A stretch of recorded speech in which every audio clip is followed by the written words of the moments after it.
Hey guys, welcome to Real Time JC, episode 37. Today's title is You Have the Authority. Okay, I had to get on here and talk about this today because in my time with Jesus, he really revealed something to me. How many of us out there literally are walking through right now a moment where you know what you are supposed to do as a Christ follower? We're supposed to tell people about Jesus. We're supposed to love people. We're supposed to live a life for Christ. All of the things that we're supposed to be obedient in. And when it comes down to it, we are quite afraid of really doing these things. God revealed to me an epiphany today as I was spending time with him. He took me to Matthew 8, 5 through 13, the story of the centurion, and I'm going to read that to you right now. When he came into Capernaum, a centurion came to him asking him for help, saying, "Lord, my servant lies in the house paralyzed, grievously tormented." Jesus said to him, "I will come and heal him." The centurion answered, "Lord, I am not worthy for you to come under my roof. Just say the word, and my servant will be healed.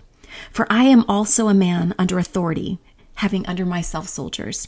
I tell this one, 'Go,' and he goes, and tell another, 'Come,' and he comes, and tell my servant, 'Do this,' and he does it." When Jesus heard it, he marveled, and he said to those who followed, "Most certainly, I tell you, I haven't found so great a faith, not even in Israel. I tell you that many will come from the east and the west and will sit down with Abraham, Isaac, and Jacob in the kingdom of heaven. But the children of the kingdom will be thrown out into the outer darkness. There will be weeping and gnashing of teeth." Jesus said to the centurion, "Go your way, let it be done for you as you have believed." His servant was healed in that hour. Okay. Guys, I don't think I've ever read this passage before and really grasped how powerful we are as children and servants of God. This passage points to how in the future, it's kind of like a prelude of how the Gentiles or people who are not of Jewish ancestry, how so many of the Gentiles will end up having a great and powerful faith, even beyond the Jewish people. And centurions in that day and age, I guess in the gospel and in all of the gospels and Acts, every centurion that was mentioned was a man of great respect, of the highest of honor. And he took his duty fiercely. His job was a soldier. He was a soldier, like that was his job. And he fell under the authority of the Roman ruler. And so anything that ruler would ask that centurion who had been tested through the fire, like this guy, if he had made it to be a centurion, he was like the green beret of centurion, of like soldiers, not centurions, but of soldiers.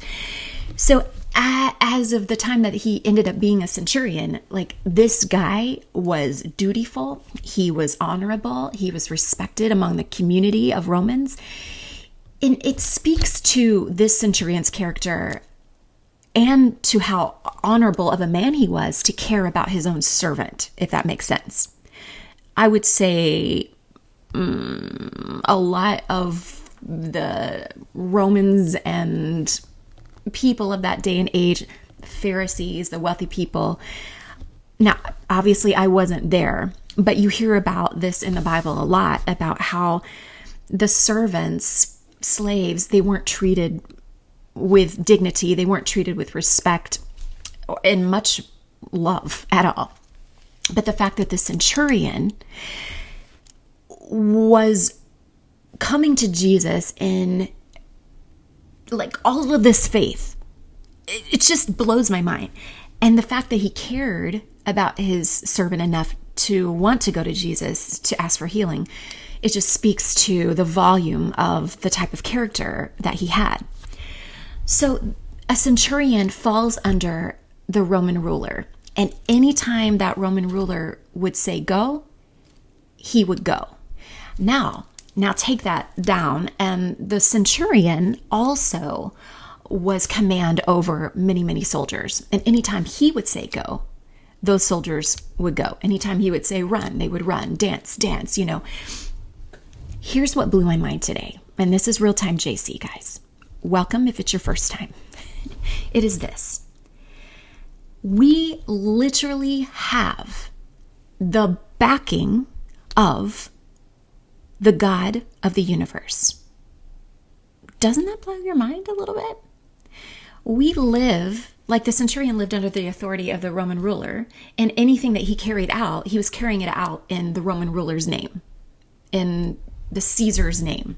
So he knew if he received some sort of backlash from something he was asked to carry out, that backlash would ultimately be on Caesar, because Caesar's the one that asked him to do it. When God asks us to be obedient and carry out something, his will, his purpose in our lives, we do not need to fear any repercussions. We don't need to fear any results, anything, any consequence. Because if the God of the universe, who is our ruler, who is our king, who is our father, who is asking us to do these things, all of those, the results land back on him and not on us. That's powerful. What that did for me today, and I don't even know why, it just literally clicked in my spirit today that I'm just going to do what God asked me to do, because I shouldn't fear any of the consequences. I shouldn't fear any consequence. I shouldn't fear any result of doing that, because it's not on me. I'm just doing what my leader is asking me to do. I'm just doing what my Father is asking me to do. I'm just doing what my Lord, Jesus, God, is asking me to do. And if the person, or, you know, if say for instance, for example, I am praying about this, and I know in my spirit God is asking me to talk with someone who needs to hear truth from the Lord. Okay, here's the difference. If you're going to that person and you're super scared, like, oh my gosh, what are they going to think of me? If they're friends with you, and you may think that, oh my gosh, like our friendship is going to be over. Like all of these things start going through your mind if you are fearing the person more than you're fearing God. But if you walk knowing, in obedience, knowing that the person that is asking you to do that is the one that has the authority to ask you, and the one whose authority that you're working through, then there should be no fear. This is like literally blowing my mind right now, which is why I had to throw on this episode. This may not make sense to you, but guys, like, the God of the universe is backing you up. If you have confirmation in your spirit that you're supposed to walk forward in obedience and love and do something that God is asking you to do, He's going to back you up. He's going to hold the responsibility, hold the load, hold all the things, and orchestrate all the things that need to be worked out and orchestrated in order for you to move forward confidently doing His work. I do things because He asks me to do things, and I do it in His name. So I don't need to be afraid of doing those things. Any results or consequences of those actions, I do not need to be afraid of. He carries the consequence. He's got my back. I do what He tells me to do because I'm His child. It's like a mother asking your daughter to clean the house. she understands that mom's asking her to do this, and it's an important thing to have the house clean. Mom understands that while it is an important thing to have the house clean, it's also teaching her the skills of life. You know, you can dig into it however you want to dig into it, but ultimately, we have the ultimate, I said ultimate twice, I guess. We have the ultimate authority through God, like literally God. Let that sink in a little bit.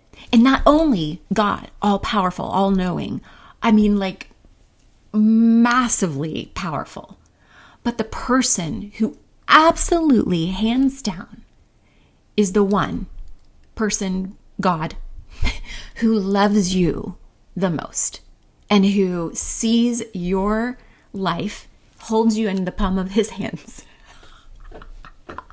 Do not be afraid. Walk boldly forward. If you have confirmation, if you're praying about something and you're feeling that nudge in the spirit, like this is it, this is the time, do it, guys, do it. You got the backing of God. He is your Father. Do it. Okay, that's all I wanted to say. If you want to hear more encouraging content, inspiring by Jesus, fearless content, subscribe to this channel. Okay, see you next time on Real Time JC.